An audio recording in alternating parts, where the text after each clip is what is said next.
Hello viewers, hi, I am Nkant, your English trainer right now. Today in this video lecture, we will understand a special rule number 7 and 8 in view of the very chapter of subject-verb agreement.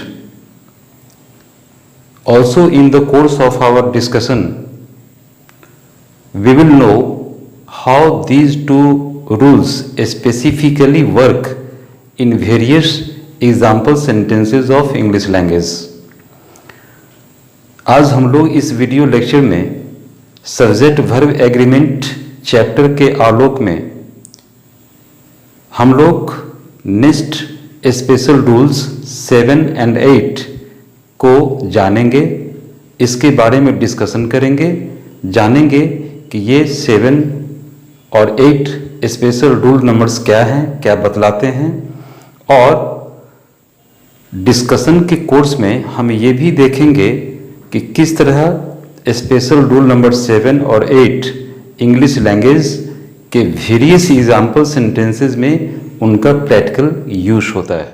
English grammar और English language पे rich और confident command achieve करने के लिए आप मेरी लिखी book conceptual English grammar at a glance written by एनकंट published by Blue Rose Publishers, जो अब आपके लिए डिजिटल फॉर्मेट में गूगल प्ले बुक्स पे 50% बोनेंजर डिस्काउंट ऑफर के साथ अवेलेबल है, उसे आप एसेंशियली खरीदें। या मेरी बुक का जो फिजिकल फॉर्मेट है, टेक्स्ट बुक, हैंड बुक, जो अब 12% डिस्काउंट ऑफर के साथ अमेज़न, फ्लिपकार्ट और ब्लू रोज स्टोर्स के ई-कॉमर्स चैनल्स पे अवेलेबल हैं, उसे लें, उसे खरीदें और खरीदने के बाद एक एक चैप्टर को आप कंसंट्रेशन के साथ स्टडी करें, रीडिंग दें। You will have a lot of joys and excitement chapter after chapter. और उसके नीचे जो दिए गए एक्सरसाइज हैं, जो साइंटिफिकली डेवलप्ड हैं, उसको आप अटेम्प्ट करें। You will have a lot of advantage of this very book in future. According to rule number 7, we must mean and understand that if there are two or more third person plural number nouns preceded or separated each by the same conjunction, that is either or, oblique, neither nor, in such case there should be the formation of plural number subjects, and hence we must follow plural helping verb or main verb in all such English sentences. Rule 7 के मुताबिक हमें समझना चाहिए कि किसी English sentences में दो या दो से अधिक third person plural number nouns हों। यहाँ third person singular number nouns की मेंशनिंग नहीं हो रही है, यहाँ दो या दो से अधिक third person plural number nouns के होने की बात हो रही है। सेंटेंसेज में अगर दो या दो से अधिक third person plural number nouns हों और उन दोनों third person plural number nouns को प्रेसीड किया जा रहा हो, उन्हें सेपरेट किया जा रहा हो एक दूसरे से, कैसे? By using either or, oblique, neither nor conjunction. Either or या नाइदर नॉर कंजंक्शन को यूज करके तो ऐसे सेंटेंस में naturally third person plural number subject का फॉर्मेशन होना चाहिए, और उसके लिए PS टू फॉलो PV के मुताबिक प्लूरल वर्ब का एप्लीकेशन होना चाहिए, प्लूरल HV और plural MV। Let's see some example sentences for the same purpose. Example sentence number 1, either girls और boys are likely to perform well in the dance competition. Sentence में दो noun हैं, दोनों third person plural हैं।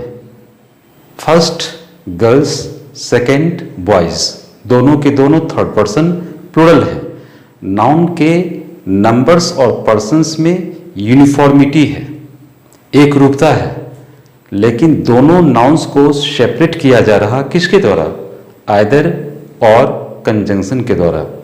इसलिए sentence का जो subject होगा वो प्लूरल होगा, थर्ड पर्सन प्लूरल होगा और उसके मुताबिक प्लूरल वर्ब को अप्लाई करेंगे। इसलिए यहाँ आर लगा, वेयर लगेगा, हैव लगेगा, इज, वाज, हैज नहीं लगेगा। Example sentence number 2, neither teachers nor students have protested against that very decision. इस सेंटेंस में भी दो नाउन हैं, टीचर्स, स्टूडेंट्स, दोनों थर्ड पर्सन प्लूरल और दोनों को प्रेसीड किया गया, सेपरेट किया गया नाइदर के साथ नॉर कंजंक्शन को यूज करते हुए। इसलिए सेंटेंस का subject naturally third person plural होगा और उसके लिए प्लूरल वर्ब यहाँ हैव लगा और दूसरे केस में वेयर लगेगा, आर लगेगा, इज, वाज, हैज का एप्लीकेशन नहीं होगा। तो रूल 7 के मुताबिक PS to PV का एप्लीकेशन होना चाहिए। Rule number 8 that says 2 or more third person singular number nouns preceded each और beginning each with each or each and every determiner must form a singular number subject and hence we must follow singular HV और singular MV।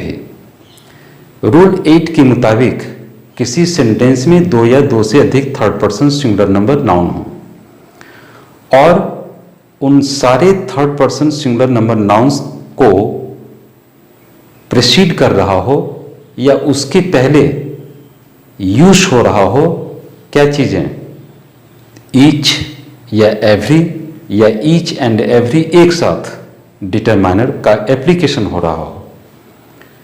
Once again, किसी sentence में दो या दो से अधिक third person singular number noun हो और उन सारे नाउन्स के पहले यूज हो रहे हों ईच डिटरमाइनर या एवरी डिटरमाइनर या ईच एंड एवरी डिटरमाइनर एक साथ, तो ऐसे सेंटेंस का भी सब्जेक्ट थर्ड पर्सन सिंगुलर माना जाना चाहिए और ऐसे सेंटेंस के लिए रूल नंबर 8 के मुताबिक हमें SS टू फॉलो SV को ओबे करते हुए सिंगुलर वर्ब का एप्लीकेशन करना चाहिए। Let's see some example sentences for the purpose of this very rule. Sentence number 1, each boy every girl has performed very well in the exam. प्रत्येक लड़का, प्रत्येक लड़की इस एग्जाम में अच्छा किया है। सेंटेंस में क्या है?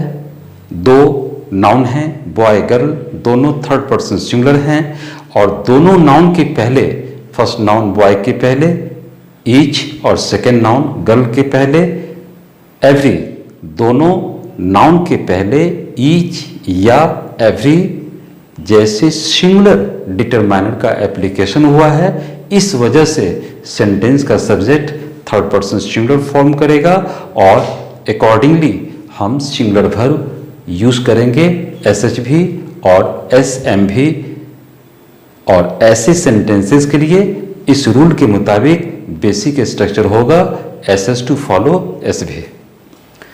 Similarly, we can take for another example like each and every man, woman, child has sunk into the river। इस सेंटेंस में 3 नाउन हैं, मैन, वीमेन और चाइल्ड। यहां 2 भी नाउन नहीं है, यहां 3 नाउन है, तीनों थर्ड पर्सन सिंगुलर है। तीनों नाउन के पहले ग्रामेटिकल एलिमेंट क्या आया? ईच एंड एवरी जैसा सिंगुलर डिटरमाइनर। नाउन कितने भी हों, थर्ड पर्सन सिंगुलर के कितने भी हों, लेकिन उनके पहले सेंटेंस के इनिशियल पोजीशन में अगर कोई सिंगुलर एलिमेंट आ जाता है, जैसे यहाँ each and every singular determiner यहाँ आ गया इनिशियल पोजीशन में, तो पूरे सेंटेंस का सब्जेक्ट यहाँ थर्ड पर्सन सिंगुलर हो जाएगा और ऐसे सेंटेंस का वर्ब ऑलवेज सिंगुलर हम यूज करेंगे। इसलिए यहाँ लगा हैज, इज लगेगा, वाज लगेगा, हैव नहीं लगेगा, वेयर और आर नहीं लगेगा। ओके, एक और चीज मैं बता दूं कि इस रूल नंबर 8 के लिए एक प्रिकॉशन ये भी लिया जाता है कि ऐसे सेंटेंस में जहां third person singular number noun 2 और मोर हो, तो उन नाउन के बीच कॉमा से उन्हें सेपरेट किया जाता है। जब हमने कहा ईच बॉय एवरी गर्ल, तो वहां each boy comma every girl use होगा, डायरेक्ट नहीं होगा, कॉमा पंक्चुएशन मार्क यूज करने होंगे to separate both the noun, okay, from each other. जब मैंने सेंटेंस में कहा कि each and every man, women, child, तो वहां जो 2 और more third person singular noun है, मैन, वीमेन, चाइल्ड, इन तीनों को कॉमा से सेपरेट किया गया, सेपरेट किया जाना चाहिए। तो उस केस में ही सेंटेंस का सब्जेक्ट सिंगुलर माना जाएगा और वर्ब सिंगुलर यूज होगा। अगर कॉमा यूज नहीं किया जाता है तो सेंटेंस गलत नहीं माने जाएंगे, लेकिन रिटन कम्युनिकेशन में इसे गलत माने जाएंगे। स्पोकन कम्युनिकेशन के लिए it will be okay, but in written communication the sentence will be deemed and considered to be wrong. Okay, these are two specified rules number 7 and 8 which I intended to discuss with you as regard to develop a lot of understanding about various special rules of the SV agreement. I hope you all must have enjoyed learning from today's video. My dear viewers, if you are satisfied with today's video lecture, please don't forget to subscribe the channel. It is essential. Now,